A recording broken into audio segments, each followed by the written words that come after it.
Hi everyone. So all day long, there have been protests outside the Houses of Parliament, as you've probably seen, and outside the BBC sort of tent that they had that they've been broadcasting all day. And there are two sides there, or obviously those who want Remain and those who want Leave, and they're all there fighting their case. The thing is, they're both fighting their case, and both of their cases is this: we don't want May's deal. So I'd like to congratulate on Theresa May. She did say she was going to bring the country together, and it looks like she's achieved that today, because nobody wanted the deal that she put forward. She put it forward, when was it? June, July. And when she put it forward in June, July, when there was Chequers, around that time, I said it's dead. It'll never pass. Everybody who knows anything about this said it'll never pass. And today, it finally died, because this is the worst loss in history. She lost the vote by 202 votes to 432. That is a 230 vote loss. It's the worst. It's the worst in history, which does beg the question: if she knew back in July that it was dead, why continue with it? If she knew it was going to die and she hasn't changed anything in the last 5 weeks since it was meant to be tabled in December, it's just kicking the can down the road all the time, as I come back to time and time again. Let's go to how she, when the vote came in and the Speaker read the vote out, she obviously made a speech. So let's have a look at what she said in the speech. Mr. Speaker, the House has spoken and the Government will listen. It is clear that the House does not support this deal, but tonight's vote tells us nothing about what it does support. Nothing about how or even if it intends to honour the decision the British people took in a referendum Parliament decided to hold. And people, particularly EU citizens who've made their home here, and UK citizens living in the EU, deserve clarity on these questions as soon as possible. Mr. Speaker, I want to end by offering two reassurances. The first is to those who fear that the Government's strategy is to run down the clock to the 29th of March. That is not our strategy. I've always believed that the best... Can I just stop it there and just, I've got red sirens and red flags flashing in my mind.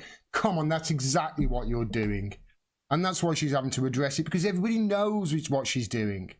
But she's carrying on regardless, because they don't want to give you Brexit, as I'll tell you. The way forward is to leave in an orderly way with a good deal,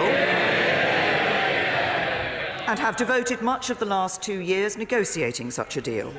The second reassurance is to the British people who voted to leave the European Union in the referendum 2.5 years ago.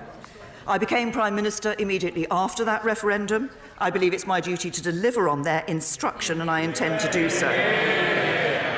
Every day that passes without this issue being resolved means more uncertainty, more bitter...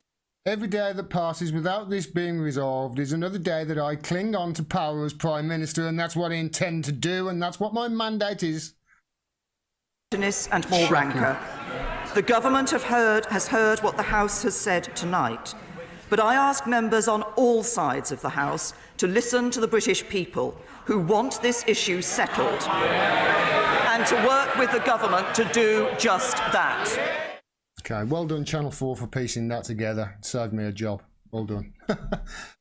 So then Jeremy Corbyn got up, obviously, and I'm not going to blow my own trumpet by saying he did exactly what I said he was going to do all along. I'm not going to blow my own trumpet by saying I was right and all those other people were wrong. Here's what he did. In the last 2 years, she's only had one priority: the Conservative Party. Her governing principle of delay and denial has reached the end of the line. She cannot seriously believe that after 2 years of failure, she is capable of negotiating a good deal for the people of this country. The most important issue facing us is that the Government has lost the confidence of this House and this country. I therefore, Mr. Speaker, inform you I have now tabled a motion of no confidence in this Government. And I'm pleased I'm pleased that motion will be debated tomorrow, so this House can give its verdict on the sheer incompetence of this government and pass that motion of no confidence in the government. You give him hell, Jezza. So that is what's happened. He's tabled the vote of no confidence, just as Diane Methier and many others said he would. As soon as she loses the vote, that's when he puts it forward, because then he can be more confident that the DUP are not going to support her in that vote. And that's why he's waited now, because the Tories won't vote against it. He needs the DUP, and that has basically killed the relationship with the DUP. Now, whether she wins that vote or not is a different matter. The chances are, well, it's 50-50 really, I think, whether she wins it or not. It all depends on whether she gets the support of the DUP, because if she doesn't win it, got to step down, then we get, well, another government can't be formed. So then we get what Jeremy Corbyn has been holding out for all along, and that's a general election. If that happens, Jeremy Corbyn has played an absolute blinder. Let me just reiterate that. If that happens, in the face of so much crap from the Blairites within his party, who are just trying to get a second referendum and don't really want a general election as their priority, if he gets that general election, if that vote goes down tomorrow and she loses that and she has to step down, there's a general election, he's played a blinder. He's played it perfectly. You could not have played it better. So to all these people saying, oh, we should do that, we should do that, we should do the other, we should do this, you should support a referendum. Shut the hell up. Do you support him or not? Trust the guy. He knows what he's doing. So if she wins the vote, like I say, I do think it's 50-50. I don't think it's certain that she'll win it or lose it. Either way, I'm verging towards she'll probably lose it, but you just don't know with these things, and you certainly don't know when there are actors involved, like, you know, the SNP. You just don't know. Anything can happen. And she has been looking for cross-party support with, you know, Labour backbenchers and Blairites, that sort of thing. So you don't know what's going to happen. Jeremy Corbyn's own MPs, a group of them, might stab him in the back. I do not rule that out. Do not rule that out at all.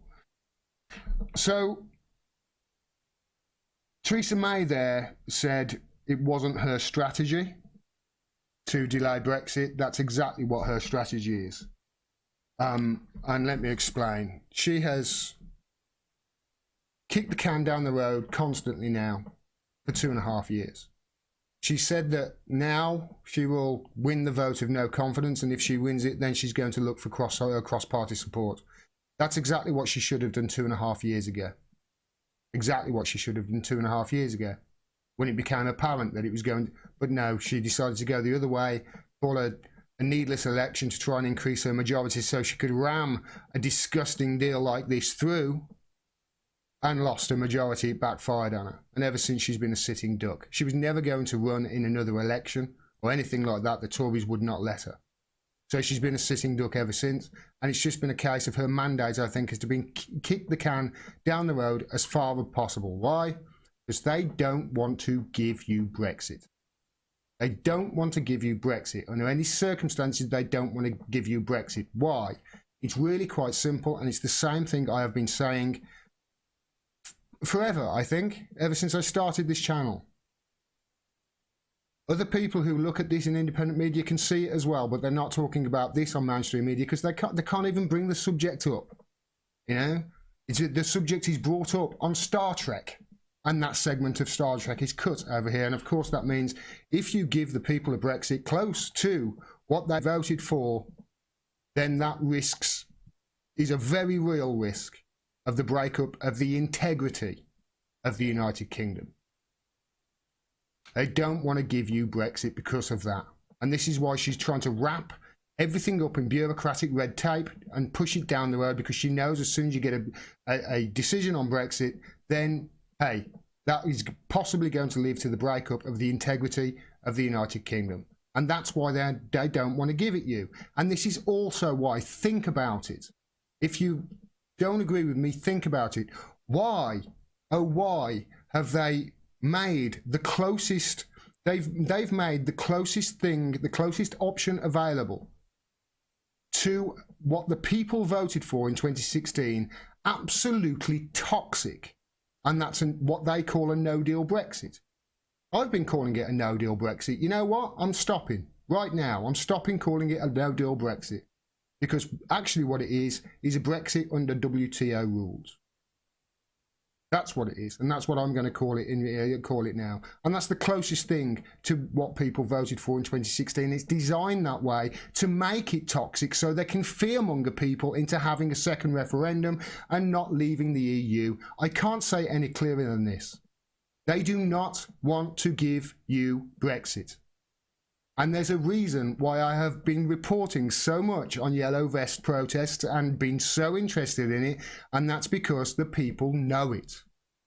The people know what is going on. The people listen to people like me. The people can see it themselves. They don't need me to tell them. Listen to them. They're saying up and down the country, they're trying to stop Brexit. That's what they're trying to do. Listen to them. Don't call them right-wing lunatics. Listen to them. They have a valid argument. Listen to them. The people who want Brexit, listen to them. They have a valid argument. But no, it's better to fearmonger and smear and just try and create division. And why are they trying to create division? Because you know what? If two sides actually come together, we'll realise we've got more in common than we think. And actually, this is all about divide and conquer. It's them up there that are our enemies, both left, right and centre. The establishment, they don't want to give you Brexit. They don't care about democracy. They are subverting it because they know that a Brexit close to what people voted for in 2016 would most probably, certainly put it at major risk, lead to the breakup of the integrity of the United Kingdom. Article 50 you can expect now to be extended, just as I've said all along it will be. And just as I've said all along, the focus will be to move towards a second referendum and scare people into remaining. But here's the thing about a second referendum. Here's the thing. If you look at polling, I looked at the polling the other day and it was almost exactly the same as it was the day before the referendum in 2016. It's almost exactly the same. It's like 51-49, 52-48. And if you remember, it was polling that way and then it was slightly reversed because it's within the margin of error. It's a close vote. So if we have another referendum, what then? What happens? Whatever the result, what happens? If Leave wins again by the same margin, are you going to push for a third referendum then, or are you going to accept it? Of course not. You're going to keep pushing. You know, George Galloway put it best when he said that if my side, the Leave, if we lost, we'd be demanding a third referendum because it'd be 1-1 then. And if their side won, no doubt they'd blame it on Russia. And it's funny because it's true. That's not going to solve anything. This is a constitutional crisis we are in right now, and our own government are trying to subvert democracy. Our own government, our own establishment are trying to subvert and stop the will of the people. And that will not stand. People will and are angry, and sooner or later there is going to be a breaking point, and there's going to be a flare-up, and people will be out in the streets, and they'll be wearing a particular colour. It's really bright. That's what's going to happen. You can see it happening. I said last week, this is a warning with that stunt that was pulled outside the BBC reporting last Monday with Anna Soubry. But it's a warning. People are getting angry, and these protests are starting to become more and more common. Can expect more, and they've only got themselves to blame because they will not give you Brexit. Do not think for a second that they are trying to do it, because they're not. Everything, and I've been watching this closely for over 2.5 years, closely. Everything that they have done, everything leads me to believe that they do not want to give you Brexit, because giving you Brexit might break up the integrity of the United Kingdom. To support truly honest, independent journalism like this, please go to patreon.com/Gordon Dimmack. You can become a patron of mine for as little as $1 a month, and every dollar helps. I cannot stress that enough. We can't do this without you. Also, you can use any of the avenues on your screen right now to donate, or below. There are many of them.